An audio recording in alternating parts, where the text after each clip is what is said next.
దేవుని స్తోత్రం. ఇంతవరకు పాటల ద్వారా దేవుని మనం మహిమపరిచాము. 2025 సంవత్సరం అంతా మనల్ని కాపాడి దేవుడు ఏం చేశాడు? మరొక నూతనమైనటువంటి సంవత్సరాన్ని, ఈ 2026 సంవత్సరాన్ని ప్రేమించి ఆశీర్వదించి మనకు అనుగ్రహించాడు కదా. ఇది ఎంతో గొప్ప ధన్యత మనకు. ఎందుకంటే ఈ నూతన సంవత్సరాన్ని చూడలేక ఎంతో మంది ఈ లోకాన్ని వదిలి వెళ్ళిపోయారు. ఎక్కడికి వెళ్ళిపోయారు? చనిపోయారు. ఈ దేహాన్ని వదిలి, ఈ లోకాన్ని వదిలి, ఈ భూమిని వదిలి మరో లోకానికి వెళ్ళిపోయారు కదా. కానీ మనమైతే సజీవులుగా ఉన్నామంటే కేవలం దేవుని కృప, యేసయ్య దయ కదా. అవునా కదా? అవును. ఎందుకంటే ఎంతో మంది చనిపోయారు, మృతులుగా ఉన్నారు, చనిపోయారు, ఈ లోకంలో లేదు. వారు మరి నరకానికి వెళ్ళేవాళ్ళు నరకానికి వెళ్ళారు, పరదేశానికి వెళ్ళేవారు పరదేశికి వెళ్ళిపోయారు. కానీ దేవుడు ప్రేమించి ఇంకా మనకు ఆయుష్ని ఇచ్చాడు, నీకు ఇంకా ఆయుష్ను అనుగ్రహించాడు. కాబట్టి దేవునికి మనం ఏం చేయాలా? స్తుతులు చెల్లించాలి, ఆరాధన చేయాలి. కాబట్టి సమయము చాలా అయింది కనుక నూతన సంవత్సరం, నూతన సందేశం మనం విందాం, ఆలకిద్దాం కొద్ది నిమిషాలు. చూడండి, 65వ పాట 11-12 చరణాలు.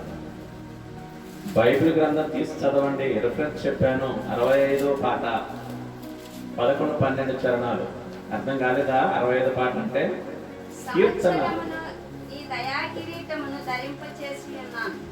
సంవత్సరమును నీ దయా కిరీటమును ధరింపచేసి ఉన్నావు, నీ జాడల సారము వెదజల్లుచున్నవి. చాలు. సంవత్సరమును దయా కిరీటము ధరింపచేసి ఉన్నావు, నీ జాడల సారము వెదజల్లుచున్నవి.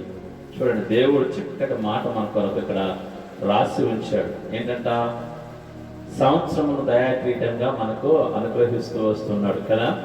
మనం ఇంకొక చోట చూసుకున్నట్లయితే విలాప వాక్యంలో మనం చూస్తాం. అక్కడ చక్కటి మాట దేవుడు మనకు రాయించి పెట్టాడు. సంవత్సరమును జరుగుతుండగా నా కార్యమును నూతన పరచుచున్నాను. దేవుడు మనం నూతన పరుస్తూ ఉంటున్నాడు దినదినము. సంవత్సరం దేవుడు చేస్తున్నాడు, మన కార్యాలను చేస్తున్నాడు, నూతన పరుస్తూ ఉంటున్నాడు. నూతన సంవత్సరములో ఏమంటున్నాడు దేవుడు? సంవత్సరములు దయా కిరీటం అని నీకు ధరింపచేస్తున్నాను అంటున్నాడు దేవుడు కదా. మరొక నూతనమైనటువంటి సంవత్సరం మనకు ఏం చేశాడు? కిరీటముగా అనుగ్రహించాడు. కిరీటం ఎక్కడ ఉంటుంది? తలపైన ఉంటుంది కదా. అలాగే ఈ నూతన సంవత్సరాన్ని దేవుడు మనకు కిరీటముగా ఇచ్చాడు. అంటే ఏంటి? శ్రేష్టమైనటువంటిదిగా, ఉపయోగకరమైనటువంటిదిగా ఇచ్చాడు. కాబట్టి నూతన సంవత్సరం మనం ఏం చేయాలా? దేవునికి ఉపయోగకరంగా మనము ఉండాలి. ఏం చేయాలా? దేవుడు మనకి ఇచ్చాడు కాబట్టి దేవునికి మనము ఉపయోగకరంగా ఉండాలి, మనము దేవునికి ఉపయోగపడాలి. కాబట్టి కొన్ని విషయాలు మనం జ్ఞాపకం చేస్తాను మీకు. 7 విషయాలు మీకు జ్ఞాపకం చేస్తాను త్వరగా. చూడండి, క్రొత్త సంవత్సరంలో క్రైస్తవ ఆత్మీయ సిద్ధపాటు. క్రొత్త సంవత్సరానికి క్రైస్తవుడిగా మనం ఆత్మీయ సిద్ధపాటు. కాబట్టి గమనించండి, ఈ క్రొత్త సంవత్సరంలో క్రైస్తవులుగా మనం ఆత్మీయంగా సిద్ధపడాలి. ఈ మొదటి దినం నుంచి డిసెంబర్ 31వ తారీఖు వరకు ఏం చేయాలా? ఈ సంవత్సరం అంతా ఒక ప్రణాళిక కలిగి మనం ఉండాలి. ఒక క్రైస్తవుడిగా, ఒక విశ్వాసిగా, ఒక క్రీస్తును అనుసరించే వాడుగా నువ్వేం చేయాలి? ఒక సిద్ధపాటు కలిగి ఉండాలి. కొన్ని తీర్మానాలు చేసుకోవాలి. ప్రభు కోసం నేను ఎలా జీవించాలి? ప్రభు కోసం నేను ఏం చేయాలి? ప్రభు పనిలో ఏ రీతిగా నేను ముందుకు కొనసాగాలి? నూతన నిర్ణయాలతోటి, నూతనమైనటువంటి క్రియలతోటి మనం ముందుకు వెళ్ళినట్లయితే ప్రభు మనను అత్యధికంగా ఆశీర్వదించడానికి ఆశపడుతూ ఉంటున్నాడు, సిద్ధంగా ఉన్నాడు. కాబట్టి కొత్త సంవత్సరం మనం ఏం చేయాలా? దేవునితో మనం ప్రారంభిస్తున్నాము. దేవునితో ప్రారంభించాలి. ఈ నూతన సంవత్సరాన్ని మనం ఎవరితో ప్రారంభిస్తున్నాము? దేవునితో ప్రారంభిస్తున్నాం కదా. నూతన సంవత్సరంలో, ఈ 2026 సంవత్సరంలో జనవరి 1వ తారీఖున మొదటి దినాన ప్రభు సన్నిధిలో మనము నిలిచి ఉన్నాము. ప్రభుని ఆరాధించడానికి, ఆయన గణపరచడానికి, ఆయన నామాన్ని అత్యున్నతముగా హెచ్చించడానికి, ప్రభు సువార్తను ప్రకటించడానికి. కాబట్టి ప్రభువుతో మనము గడపడానికి ఈ స్థలములకు వచ్చాం. కాబట్టి ఏ పని చేసినా కానీ మనం ఏం చేయాలా? ప్రభుతోనే ప్రారంభించాలి. మన జీవితంలో ఏదో ఒక తీర్మానం తీసుకోండి, ఇదొక నిర్ణయంగా తీసుకోండి. నేనే పని చేసినా కానీ ప్రార్థనతో నా పనిని ప్రారంభిస్తాను. అది ఏదైనా, తిండైనా, తాగేదైనా, ప్రయాణమైనా, పని అయినా, నిద్రపోయేదైనా, లేచేదైనా సరే, ప్రారంభము ప్లస్ ముగింపు. ప్రతి పని ప్రార్థనతో నువ్వు స్టార్ట్ చేయాలి, ప్రార్థనతోనే ముగించాలి. కాబట్టి గమనించండి, కొత్త సంవత్సరం అంటే కొత్త క్యాలెండర్ కాదు. కొత్త సంవత్సరం అంటే కొత్త క్యాలెండర్ కాదు, కొత్త బట్టలు కాదు, కొత్త వంటకము కాదు, కొత్త స్నేహితులు కాదు, కొత్త బంధువులు కాదు. విశ్వాసవిగా నీకు ఉండాల్సింది ఏంటి? కొత్త సంవత్సరం అంటే కొత్త సంవత్సరంలో క్రొత్త నిర్ణయాలతోటి, క్రొత్త తీర్మానాలతోటి కొత్త సంవత్సరంలో ప్రభు కోసం నువ్వు జీవించాలి. ప్రభువును సంతోషపరిచేవాడుగా నువ్వు ఉండాలి. అలా నువ్వు ఉంటే అప్పుడు ఇంతకుముందు చెప్పినట్లుగా కొత్త స్నేహితులు, కొత్త బంధువులు, నీ ఆత్మీయులు, కొత్త బట్టలు, కొత్త వంటకాలు, ఇవన్నీ కూడా ఆటోమేటిక్గా నీ వెనకాల అవే వస్తాయి. కాబట్టి వాటి కోసం మనం పరిగెత్తాల్సిన అవసరం లేదు. కొత్త సంవత్సరం ఎవరితో ప్రారంభించాలా? దేవునితో ప్రారంభించాలా? దేవునితోనే మనం ముగించాలి. సంవత్సరం చివరి వరకు మనం ఏం చేయాలా? ప్రభుతోనే ఉండాలి, ప్రభుతోనే ముగించాలి ప్రతి సంవత్సరాన్ని. అప్పుడే నువ్వు అనుకుంటున్నటువంటి ఆత్మీయ ఆశీర్వాదాలు, దీవెనలు నీ వెంట పరిగెత్తుకుంటూ వస్తాయి. నువ్వు వాటి వెంట పరిగెడితే అవి నీకు దొరకవు. నువ్వు ఎంతగా పరిగెడతావో అవి నీకంటే ముందుగా పరిగెడుతూ ఉంటాయి. వాటిని కాదనుకొని ప్రభుతో అడుగులు వేయి. అప్పుడు వాటంతటవే అవి నిన్ను వెంబడిస్తాయి. అవునా కదా? అవును. కాబట్టి కొత్త సంవత్సరం అంటే కొత్త క్యాలెండరు, కొత్త బట్టలు, కొత్త వంటకాలు, కొత్త స్నేహితులు, కొత్త బంధువులు, మరి కొత్త ప్రాంతాలకు వెళ్ళడము, ఇది కాదు మనం చేయాల్సినటువంటి. ఏంటి? కొత్తగా దేవునితో నడవడం స్టార్ట్ చేయాలి. హానుకు నడిచాడు దేవునితో. ఎన్ని సంవత్సరాలు నడిచాడు తెలుసా? 300 సంవత్సరాలు ప్రభుతో నడిచాడట. నడిచాడు 300 సంవత్సరాలు ప్రభుతో నడిచాడు. అనుదినం, అనుక్షణం. అంటే అర్థం ఏంటి? ప్రార్థన, బైబిల్, వాక్యదానం, సువార్త, ఇదే. ఇలా ఉంటూ నడిచాడు ప్రభుత్వ నడక. కాబట్టి దేవుడు ఏం చేశాడు? 300 సంవత్సరాలు నడిచిన తర్వాత దేవుడు అత్యంతంగా అతను ప్రేమించాడు. కాబట్టి అతన్ని శరీరంతోనే తీసుకొని వెళ్ళిపోయాడు, తెలుసా? కాబట్టి మనం చూస్తాం ఆది కాండంలో హానోకు 300 సంవత్సరంలో దేవునితో నడిచాడు. ఆ తర్వాత అతనే దేవుడు తీసుకుని పోయాడని. కాబట్టి ఆ రీతిగా మనం కొత్త సంవత్సరంలో దేవునితో నడవాలి. అదే ప్రభు కోరుకుంటున్నాడు. మీరు నాతో ఉండండి, నాతో మాట్లాడండి, నాతో ఉండండి, నాతో మీరు అడుగులు వేయండి, మీకేం కావాలో నేను మీకు ఇస్తాను. ప్రభువు సకల ఐశ్వర్యములకు కారణభూతుడు. సమస్తము ఆయన ఇస్తాడు. యేసయ్య ఆయన కలిగి ఉంటే చాలు. యేసయ్యను కలిగి ఉంటే మనకి ఏం కావాలన్నా ఆయన ఇస్తాడు. ఆయన అడిగితే ఆయన ఇస్తాడు. ఆయన అడగకుండా మనం సంపాదించుకోవడం కోసం పరుగులు పెడితే అవి మనకు దొరకవు. కాబట్టి పిల్లలు గమనించండి, ఈ ఉదయకాల సమయంలో మనం ఏం చేయాలా? కొత్త సంవత్సరంలో అంటే కొత్తగా దేవునితో నడకను ప్రారంభించాలి. నీ పాపపు జీవితాన్ని విడిచిపెట్టేసి, నీ పాపపు క్రియలను, నీ పాపపు తలంపులను, నీ పాపపు ఆలోచనలు, నీ పాపపు చూపులను, నీ పాపపు మాటలను ఏం చేయాలా? విడిచిపెట్టేసేయాలా. గతం వదిలేసే అయిపోయింది. గతించిన ఈ అరగంట నుంచి గంటల క్రితం గతించిన ఈ క్షణము ఏం చేయాలా? ఇక విడిచిపెట్టేసి ఇప్పటి నుంచి పరిశుద్ధ జీవితాన్ని నువ్వు జీవించాలి. ప్రభుత్వం అడుగులు వేయటమంటే అదే. నేను పరిశుద్ధుడు కనుక మీరు కూడా సమస్త ప్రవర్తనలో పరిశుద్ధులుగా జీవించాలని ప్రభు చెప్తున్నాడు. కాబట్టి అటు దేవునితో మనం ఈ కొత్త సంవత్సరంలో, ఈ నూతన సంవత్సరంలో క్రొత్తగా ప్రభుతో మనం అడుగులు వేయాలి. ప్రభు ఏమంటున్నాడంటే, నేను పరిశుద్ధులను కనుక మీరు కూడా సమస్త ప్రవర్తనలో పరిశుద్ధులుగా జీవించండి అంటున్నాడు. అదే దేవుడు కోరుకున్నాడు. అది ఒక్కటి చేస్తే దేవుడు నీకేం కావాలని ఇస్తాడు, తనకు చిత్తానికి అనుకూలమైనది. కాబట్టి పిల్లలు గమనించండి, యెహెజ్కేలు గ్రంథం 18 అధ్యాయం 30-31 వచనాలు మనం చూస్తే అక్కడ ప్రభు అంటున్నారు, ఇశ్రాయేలీయులారా మీరు మీ పాపను విడిచిపెట్టి నా వైపు తిరగండి, మీరెందుకు మరణం నొందుతారు మీ పాపములను బట్టి. కాబట్టి నేను ఎవరి తప్పును బట్టి వానికి నేను శిక్షను విధిస్తాను అంటున్నాడు. ప్రియ స్నేహితులారా గమనించండి, ఈ నూతన సంవత్సరంలో మనం ఏం చేయాలా? నూతనమైనగా ప్రభుతో అడుగులు వేయాలి. ప్రభుతో అడుగులు వేయాలంటే ప్రభు పరిశుద్ధుడు కాబట్టి యేసయ్య పరిశుద్ధుడు కాబట్టి ఆయనతో అడుగులు వేయాలంటే మనం కూడా సమస్త ప్రవర్తన పరిశుద్ధముగా ఉండాలి. మనం అపవిత్రులుగా ఉంటే ప్రభు సన్నిధికి చేరలేము, వెళ్ళలేము, వెళ్ళలేము. దేవుడు అవకాశం ఇచ్చినా మనం వెళ్ళలేము. ఎందుకు అంటే నీలో ఆ అపవిత్రత ఉంది కాబట్టి నువ్వు అక్కడికి ప్రభు సన్నిధికి వెళ్ళలేవు. కాబట్టి నూతన సంవత్సరం అంటే, క్రొత్త సంవత్సరం అంటే మనము నూతన క్యాలెండర్, నూతన బట్టలు, నూతన గృహాలు, నూతన స్నేహితులు, నూతన బంధువులు, నూతన ప్రదేశాలు తిరగటం ఇది కాదు. కానీ ప్రభుతో నూతనంగా నువ్వు అడుగులు వేయాలి. గతించిపోయినటువంటి కాలాన్ని వదిలిపెట్టి, గతించిన పాప జీవితాన్ని విడిచిపెట్టి మారు మనసు పొంది ప్రభుత్వ నువ్వు నీ జీవితాన్ని కొనసాగించాలి. తర్వాత ఏం చేయాలా? రెండవదిగా ఈ నూతన సంవత్సరంలో ప్రభుత్వం అడుగులు వేయాలంటే, నూతన సంవత్సరం ప్రభుత్వం నువ్వు గడపాలంటే, ప్రభుత్వం నడవాలంటే ఏం చేయాలా? నీ పాపపు ఆలోచన ఉంది కదా, నీ పాపపు క్రియలు ఉన్నాయి కదా, నీ పాపపు జీవితం ఉంది కదా, నువ్వేం చేయాలా? ప్రభు పాదముల మీద పశ్చాత్తాపంతో నువ్వు ప్రభుని నీ పాపాలన్నింటినీ ఒప్పుకోవాలి. ప్రభుని క్షమించమని అడగాలి. నీ పశ్చాత్తాపంతో ప్రభుని అడగాలి. గతంలో చేసిన తప్పులన్నింటినీ, దేవా నేను పలానా సమయంలో పలానా రీతిగా నేను ప్రవర్తించాను, నా తప్పులను క్షమించు, నా పాపాన్ని క్షమించు, ఇది చూశాను, ఇలా మాట్లాడాను, ఇది చేశాను, వెళ్ళకూడని చోటుకు వెళ్ళాను, తినకూడని తిన్నాను, ఆడకూడని అబద్ధాలు ఆడాను, మోసకరమైన మాటలు పలికాను, మోసం చేశాను, దొంగతనం చేశాను, వ్యభిచారం చేశాను, దయచేసి వీటన్నింటినీ క్షమించు, నేను ఒప్పుకుంటున్నాను, నన్ను క్షమించు, ఇక మరలా వాటిని నేను చెయ్యను అని చెప్పాలి. చెప్పటం మాత్రమే కాదు, అలా జీవించాలి. అందుకే సామెతల గ్రంథం 28 అతిక్రమము దాచిపెట్టువాడు వర్ధిల్లడు, వాటిని ఒప్పుకొని విడిచిపెట్టువాడు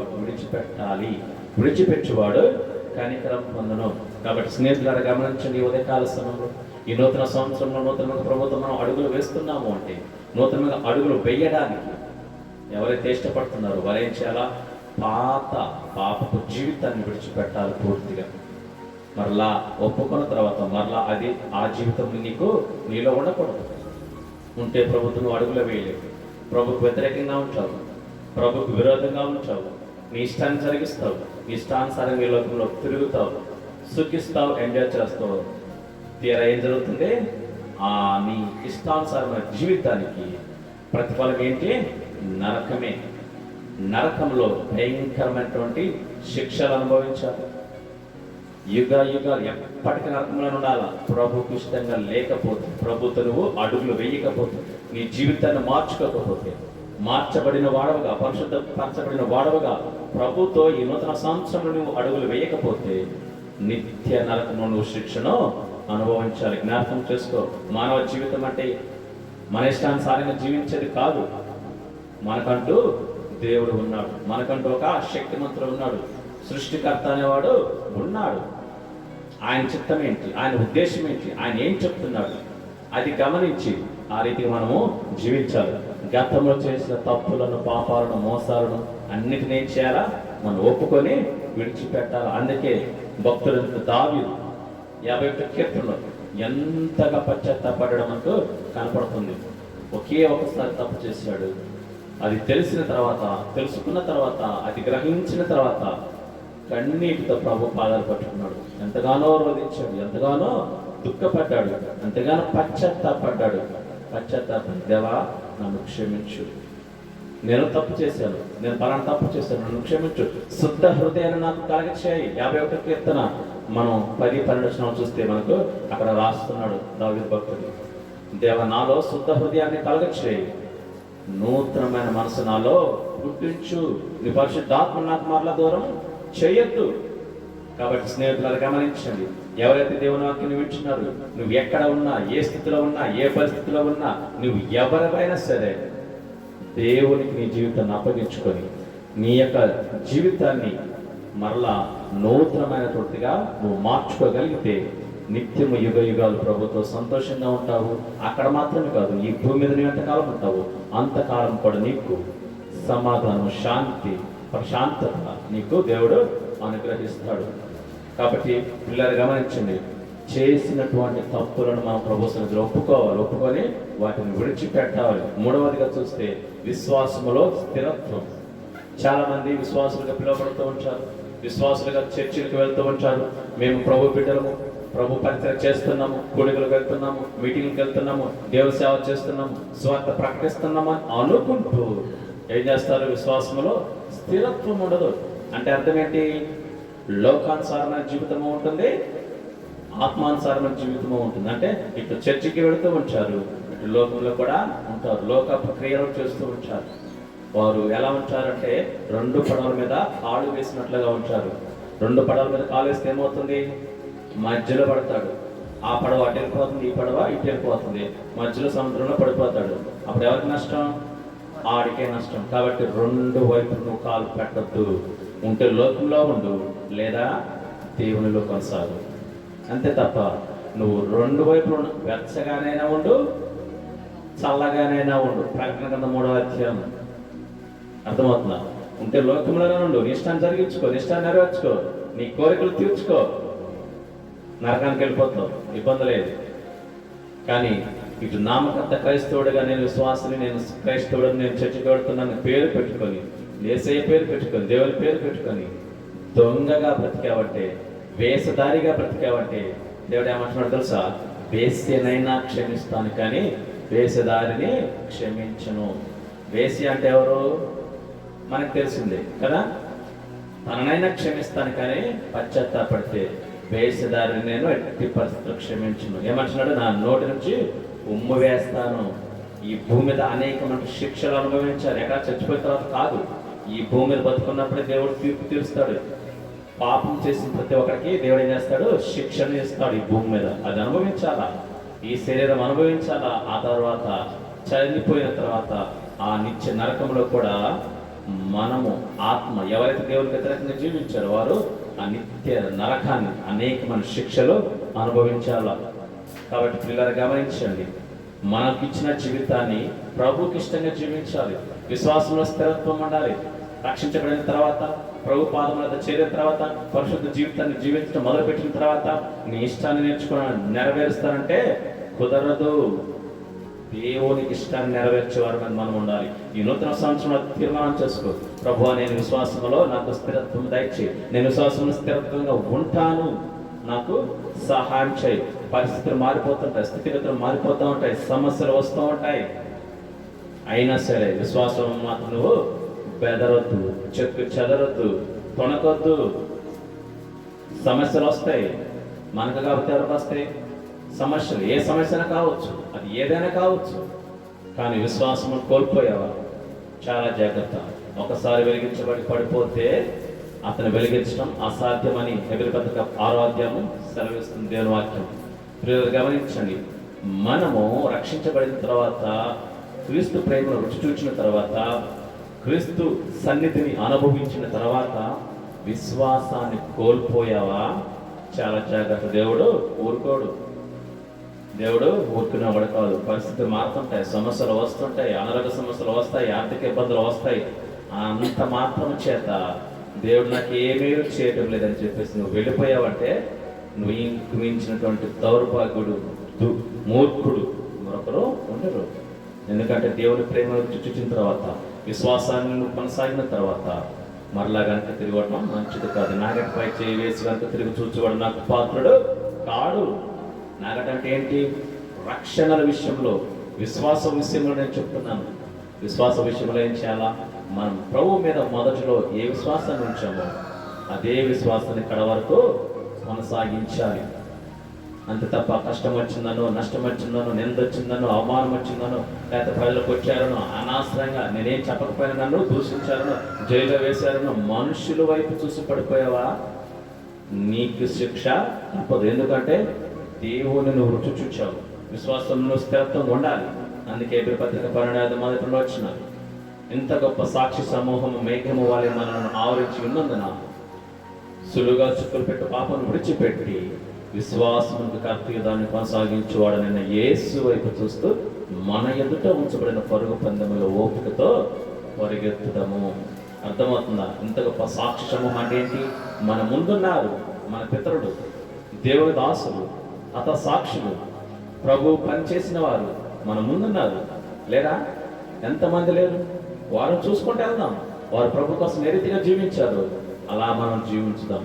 అంతేకాని పడిపోయిన వాళ్ళని చూసి, లోకాన్ని చూసి, నీ శరీర కోరికలు తీర్చుకోవడం కోసము, నీ యొక్క కోరికలు నెరవేర్చుకోవడం కోసము పాపము వైపు పరుగులు పెట్టావా, నీకు మరలా అవకాశం ఉండకపోవచ్చు రక్షణ పొందడానికి. కాబట్టి విశ్వాసంలో స్థిరత్వం ఉండాలి. ఏ పరిస్థితి వచ్చినా, ఎవరు ఏం చేసినా.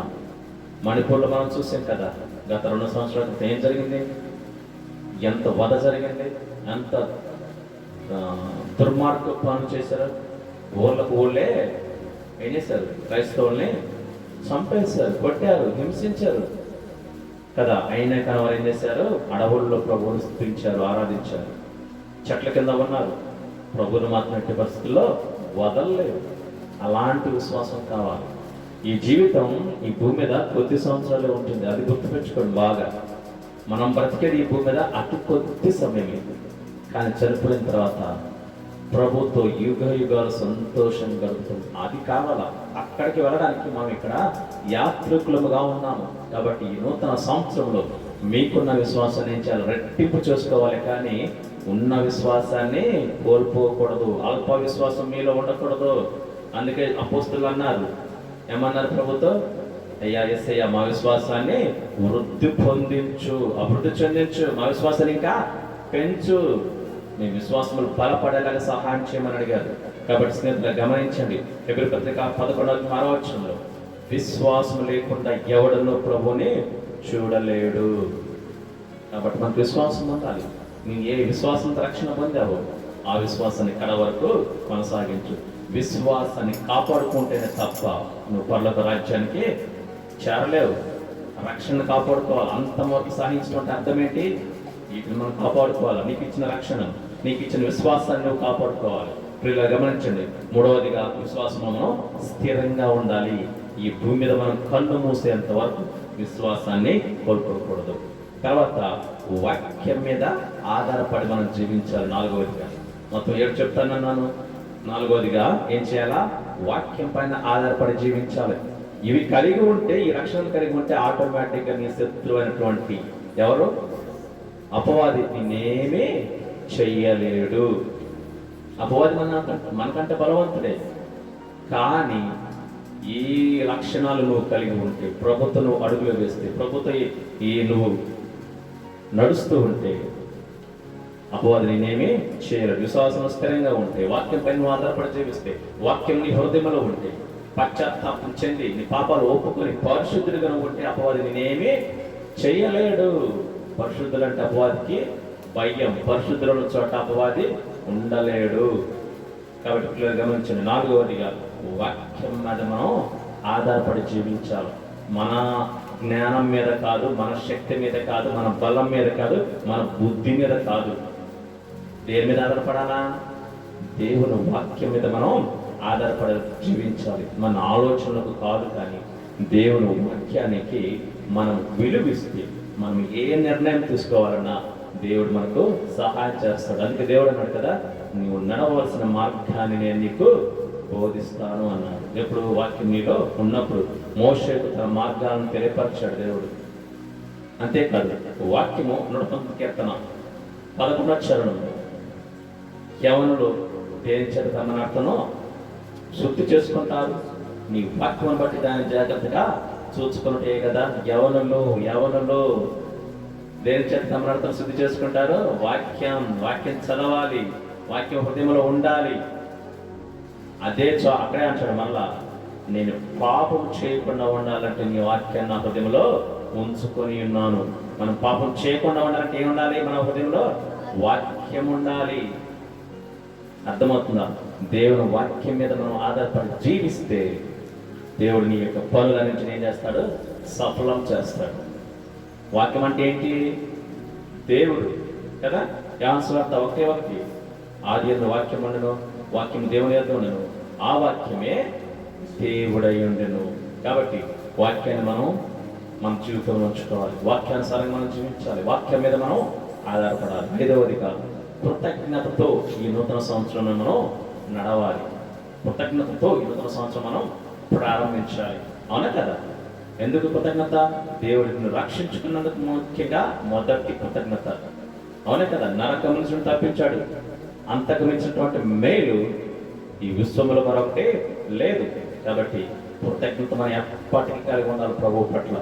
తర్వాత మా దేవుడు మనకు అనేకమైన ఆశీర్వాదాలు, దీవెనలు ఇస్తూ వచ్చాడు. ప్రభుత్వ అడుగులు వేస్తూ ఉన్నప్పుడు లేని వాటి కోసం మనం ఆశపడే కంటే ఉన్న ఆశీర్వాదాలతో మనం ముందుకు వెళ్ళడం మనకు ఉత్తమం. కాబట్టి ఈ నూతన సంవత్సరంలో లేని ఆశీర్వాదం మనకు అనవసరం. మనకు అవసరమైన ఆశీర్వాదం, దీవెనలన్నీ కూడా బైబిల్లో పొందుపరిచి ఉంచాడు దేవుడు కదా. అంధకార స్థలములలో మరుగైన ధననిధిని, నిధులను నేను నీకు ఇస్తానన్నాడు కదా దేవుడు. ఏం చెయ్యి? ఇదే. అందుకు కీర్తన అంటాడు, కీర్తనకారుడు అంటాడు, నీ వాక్యము అపరంజి కంటే ఉత్తమం, వెండి బంగారం కంటే శ్రేష్టమైనటువంటిది, తేనె కంటే మధురమైనటువంటిది. ఏంటిది? దేవుని వాక్యము. బంగారము కంటే, అపరంజి కంటే, వజ్ర వైడూర్యాల కంటే ఉత్తమమైనటువంటిది, శ్రేష్టమైనటువంటి ఏంటిది? దేవుని వాక్యం. ఇందాకే అంత వాక్యం అంటే దేవుడు. అంతకుముందు చెప్పాను, సకల ఐశ్వర్యములు ఎవరిలో ఉన్నాయి? దేవునిలో ఉన్నాయి. కాబట్టి వాక్యమే మనకు ఆధారం. కాబట్టి కృతజ్ఞతతో ఈ యొక్క నూతన సంవత్సరంలో మనం ముందుకు వెళ్ళాలి. ప్రతి క్షణం కృతజ్ఞత కలిగి ఉండాలి ప్రభు పట్ల. ప్రభు పట్ల మాత్రమే కాదు, అదేది నీ యొక్క తోటి మనుషుల ద్వారా కూడా కృతజ్ఞత కలిగి ఉండాలి. ఎవరైనా ఏదైనా నీకు సహాయం చేస్తే థ్యాంక్స్ చెప్పాలి. చెప్పడం మాత్రమే కాదు, కానీ కృతజ్ఞత కలిగి ఉండాలి. చెప్పడం కాదు, కలిగి ఉండాలి. చేసి చూపించాలి.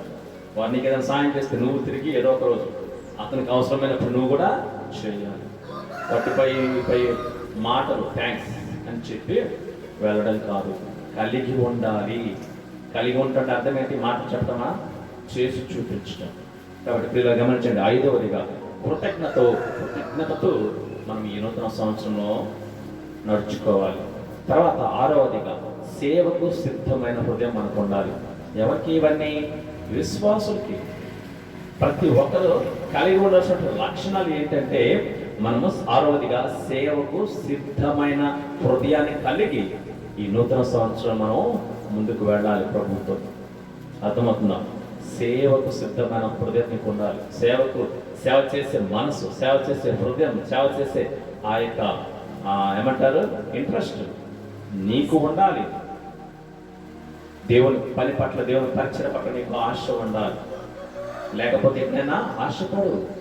ఎందుకంటే దేవుని పని చేస్తే దేవుడు నన్ను విడిచిపెట్టేవాడు కాడు, పనివాడు జీతానికి పాత్రుడు. ఒక్కటే మాట, ఎవరిని పనిని బట్టి వారికి నేను జీతాన్ని ఇస్తాను అంటున్నాడు దేవుడు. ఎవరిని దేవుడు వదిలిపెట్టేవాడు కాదు. మనము విశ్వాసముగా ఉంటూ, రక్షించబడిన వారముగా ఉంటూ ఆశీర్వాదాలు, దీవెనలు వాటి వైపు పరిగెత్తడం కాదు, కానీ ఈ నూతన సంవత్సరంలో ఇతరులకు మనం ఆశీర్వాదకరంగా మనమే ఉండాలి. ఎలా ఉండాలి? ఇతరులకు ఆశీర్వాదకరంగా మనమే ఉండాలి. ఎప్పుడు ఉంటావు? దేవుని సేవ చేస్తూ ఉంటావు, దేవునికి లోపడుతూ ఉంటావు, దేవునికి ఈ నూతన సంవత్సరంలో గడిపితే ఉంటావు. అనేకులకు ఎలా ఉండాలి? ఆశీర్వాదకరంగా, దీవెనకరంగా, మేలుకరంగా, ప్రయోజనకరంగా ఉండాలి. డైలీ నా ప్రార్థన ఇది. మీరు వినే ఉంటారు, అనేకులకు ఆశీర్వాదకరంగా, దీవెనకరంగా, మేలుకరంగా, ప్రయోజనకరంగా, మాదిరికరంగా ఉండాలయ్యా మనం కదా. కాబట్టి 6వదిగా మనం ఏం చేయాలా? దేవుని సేవ చేయడానికి సిద్ధమైన హృదయాన్ని కలిగి ఉండాలి ఈ నూతన సంవత్సరంలో.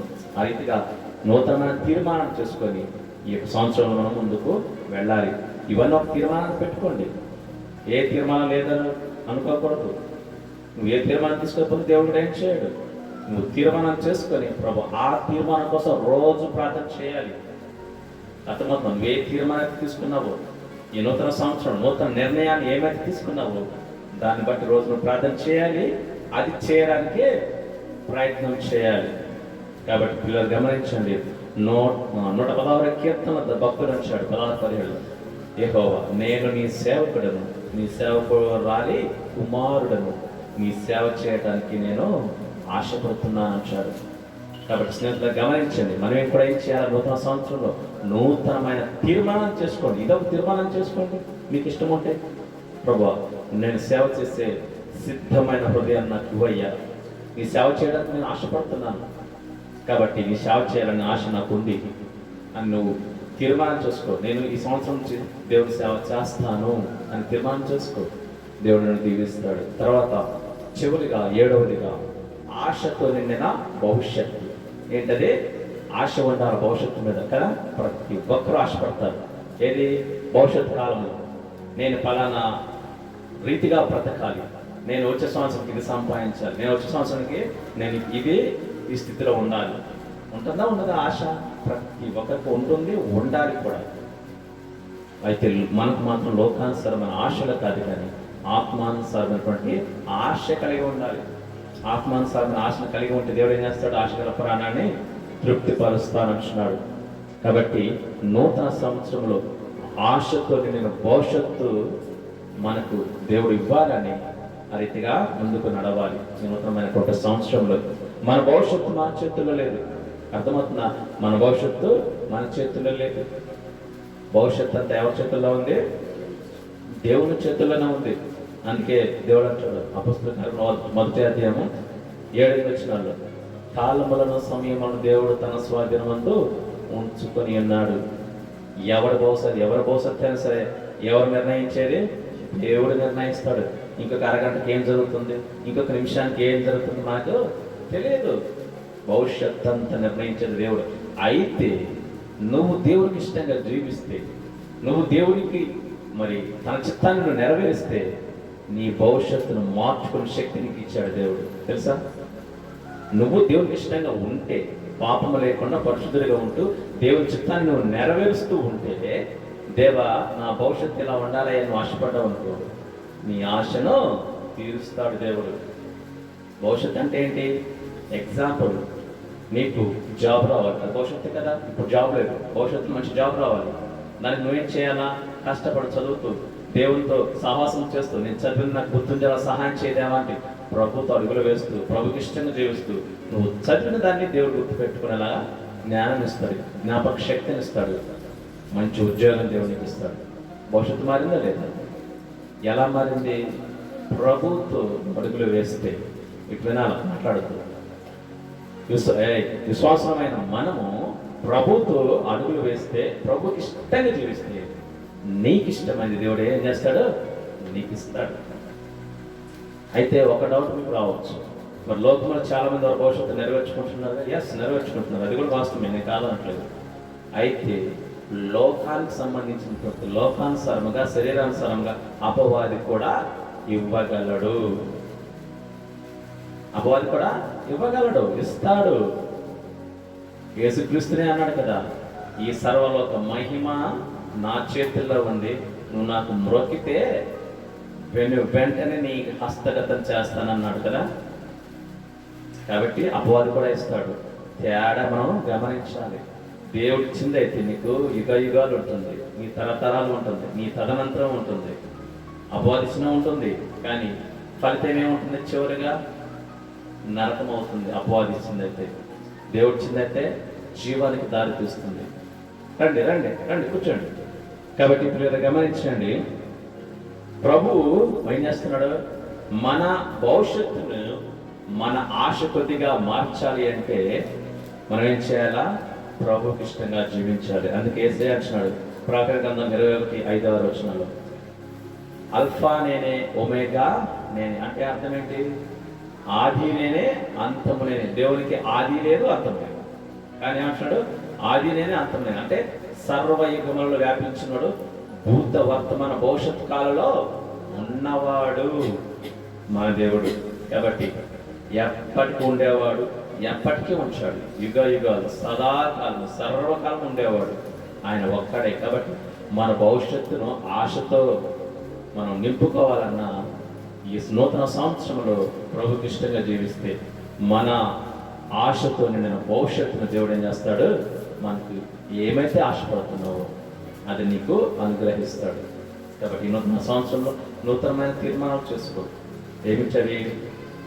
దేవునితో నేను రోజు నడవాలి అని తీర్మానం చేసుకో. నడుస్తాను ప్రభు, ఇక్కడి నుంచి నేను ఈ నూతన సంవత్సరంలో నేను నీతో నడుస్తాను, నాకు సహాయం చేయి.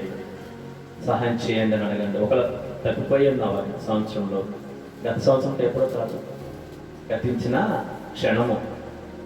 కాబట్టి తప్పిపోయి ఉన్నావా, ఇకనైనా సరే నీ తప్పులు ఒప్పుకొని ప్రభు పాదాల దగ్గర పశ్చాత్తాపంతో నీ పాపాలు ఒప్పుకుంటే దేవుడిని క్షమిస్తాడు.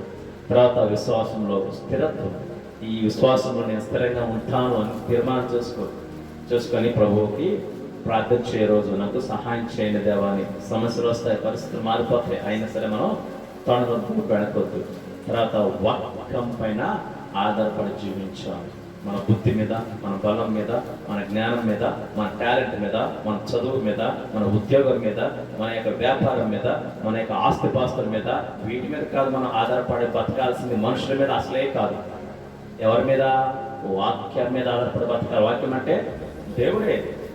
కాబట్టి పిల్లలు గమనించండి, వాక్యం మీద నువ్వు ఆధారపడి జీవిస్తే, అందుకే భక్తులు అంటాడు కదా, నీ వాక్యములను బ్రతికించి ఉన్నది నాకు నెమ్మది కలిగిస్తుంది. కాబట్టి గమనించండి, 5వదిగా కృతజ్ఞతతో మనం జీవించాలి. 6వదిగా సేవకు సిద్ధమైన హృదయాన్ని కలిగి జీవించాలి. దేవా, ఈ నూతన సంవత్సరంలో నీ సేవ చేయడానికి నేను తీర్మానం చేసుకుంటున్నాను, నాకు సహాయం చేయమని. 7వదిగా నీ భవిష్యత్తు ఆశతో ఉండాలి అంటే, ఆశపడు. నీ భవిష్యత్తు మంచిగా ఉండాలంటే ఆశతో నేను భవిష్యత్తును దేవుడు ఇవ్వమని దేవుడికి అడుగు. కాబట్టి ఇవన్నీ మనం జరగాలి అంటే నువ్వు అడుగు దినము ప్రభుతో అడుగులు వేయాలి. మొక్కరించండి, ప్రార్థన చేసుకుందాం. ఇంతవరకు దేవుడు చక్కటి వాక్యాన్ని మనకు అందించాడు. ఈ నూతన సంవత్సరంలో నూతనమైన తీర్మానాలతో మనం